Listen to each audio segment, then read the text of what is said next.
प्रणालीसह ऊर्जा म्हणून पुनर्जन्म. ध्याय 11. धन्यवाद. चॅप्टर 11. Thank you. नीन त्याच्या उजवीकडे पाहू लागली. अंधार पडला होता. त्याच्या डाव्या बाजूला अंधार होता, तसाच त्याचा पुढचा आणि मागेही होता.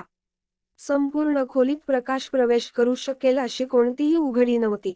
नीन क्षणभर घाबरायला लागली. मी इथे कायमचा अडकणार आहे का?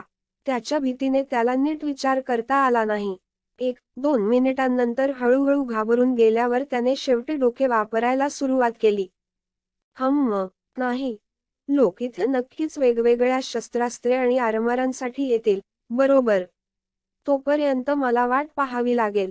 1 तास उलटून गेला, कोणीही आले नाही. आणखी 1 तास गेला आणि कोणीही आले नाही. 3 तास उलटून गेले आणि निंगची वाट पाहणे पूर्ण झाले. यावेळी त्याला अंधाराच्या खोलीत जाणवले, त्याने ना ऊर्जा मिळवली किंवा गमावली नाही. निंगने तो स्पर्श करत असलेल्या जमिनीकडे पाहिले. मी त्यासोबत शरीर बदलू शकतो का? त्याला आश्चर्य वाटले. अहो, यंत्रणा, मी बाहेर जाण्यासाठी मृतदेह जमिनीवर बदलू शकतो का? त्याने विचारले. पेक्षा कमी नकारात्मक पेक्षा जास्त. पेक्षा कमी आपण जमिनीवरच शरीरे बदलू शकत नाही. पेक्षा जास्त. पेक्षा कमी तुम्ही फक्त जमिनीवर मातीच्या ढिगाऱ्यासह मृतदेह बदलू शकता. पेक्षा जास्त. पेक्षा कमी जमिनीला एकच अस्तित्व मानले जात नाही. त्यामुळे या खोलीतून बाहेर पडण्यासाठी तुम्हाला अनेक वेळा शरीरे बदलावी लागतील. पेक्षा जास्त. प्रश्नाचा आगामी अनलॉकच किंवा दुकानातून मिळू शकणाऱ्या गोष्टींशी काहीही संबंध नसताना प्रणाली उत्तरे देण्यास कंजूष नव्हती. मग ग्राउंड नो गो आहे. मग मी काय करू? त्याने थोडा वेळ विचार केला आणि काहीतरी शोधून काढले. अहो, यंत्रणा, मी झोपणार आहे. दार उघडल्यावर मला उठव, ठीक आहे? तो म्हणाला आणि बेशुद्ध पडला. अचानक सिस्टीममधून अर्ध्या सूचनांच्या आवाजाने तो पुन्हा जागा झाला. त्याने ताबडतोब दरवाज्याकडे पाहिले आणि एक छोटासा फाटा उघडलेला दिसला, ज्याने खोलीत खूप आवश्यक असलेला प्रकाश आणला. त्यानंतर दार पूर्णपणे उघडले आणि 2 मध्यमवयीन माणसे आत गेली. या माणसांच्या अंगावर राखाडी, निळ्या रंगाचा जगा होता आणि त्यांच्या कमरेला काळी पट्टी होती. ते आत गेल्यावर त्यांनी 3 किशोरांना आत जाण्यासाठी रस्ता तयार केला. ते 18 वर्षांपेक्षा जास्त वयाचे दिसत नव्हते आणि त्यांनी काळ्याऐवजी पांढऱ्या रंगाची खूण असल्याशिवाय 2 पुरुषांसारखेच कपडे घातले होते. 2 पुरुष निंगला समजू शकले नाही असे काहीतरी बोलले आणि 3 किशोरवयीन मुलांनी होकार दिला आणि भिंतीच्या बाजूने शस्त्रांकडे चालले. 3 पैकी 2 तरुण पुरुष होते आणि शेवटची एक तरुणी होती. ती तरुणी त्याच्याकडे चालत गेली आणि त्याच्या शेजारी असलेल्या शस्त्रांमधून पाहू लागली. तिने एक शस्त्र उचलले, ते फिरवले, त्याचे वजन जाणवले आणि नंतर ते खाली ठेवले.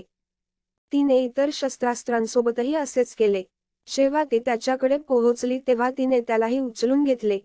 जेव्हा अचानक त्या दोघांनी असे काही बोलले की त्या बाईला लगेचच दम लागला आणि त्याने त्याला खाली पाडले.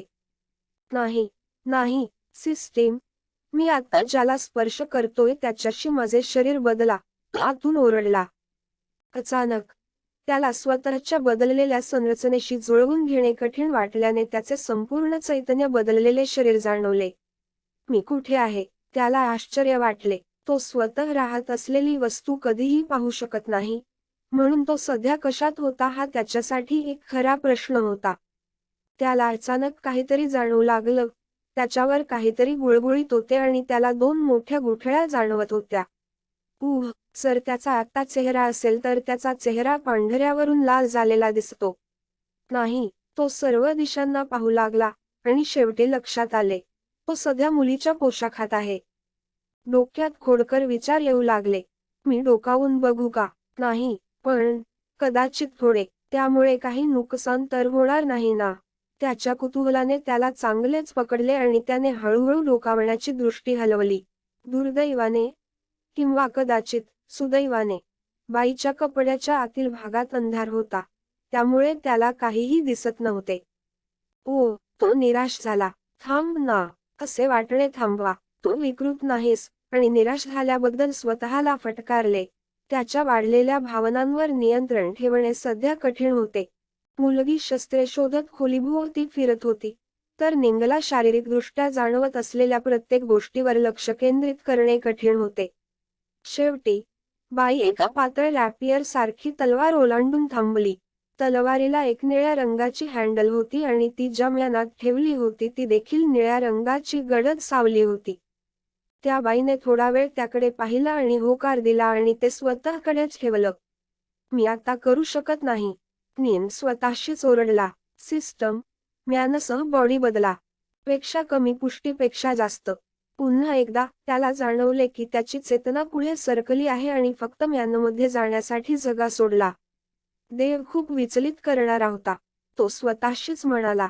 तरुणी आणि इतर 2 तरुण बाहेर फिरत होते. त्यांच्या मागे मध्यमवयीन दोघे आले. अहो, शेवटी, मी बाहेर आहे. मी आधी विनाकारण घाबरले होते. त्याने स्वतःशीच विचार केला. काही मिनिटांपूर्वी तो किती घाबरला होता हे आठवून तो थोडा हसला. अरे, बाय द वे, प्रणाली, या वेळी मी किती वेट झोपलो? त्याने विचारले. पेक्षा कमी तुम्ही 6 महिने, 14 दिवस आणि 5 तास बेशुद्ध होता पेक्षा जास्त. काय, मी इतके दिवस बेशुद्ध होतो? म्हणजे अर्ध्या वर्षात त्या खोलीत कोणीच शिरले नाही का? ती खोली नेमकी कोणती? त्याला आश्चर्य वाटले. त्याच्या अंगावर अचानक थंडी जाणवली.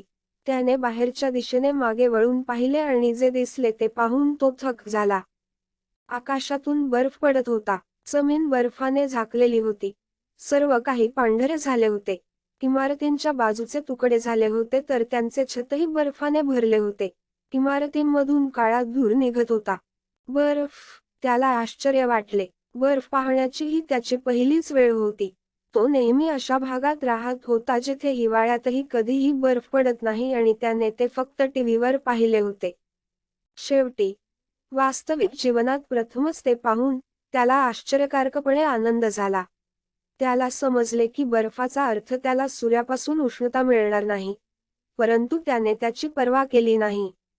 फक्त बर्फ पाहणे त्याच्यासाठी पुरेसे होते. धन्यवाद प्रणाली. सर, तुम्ही मला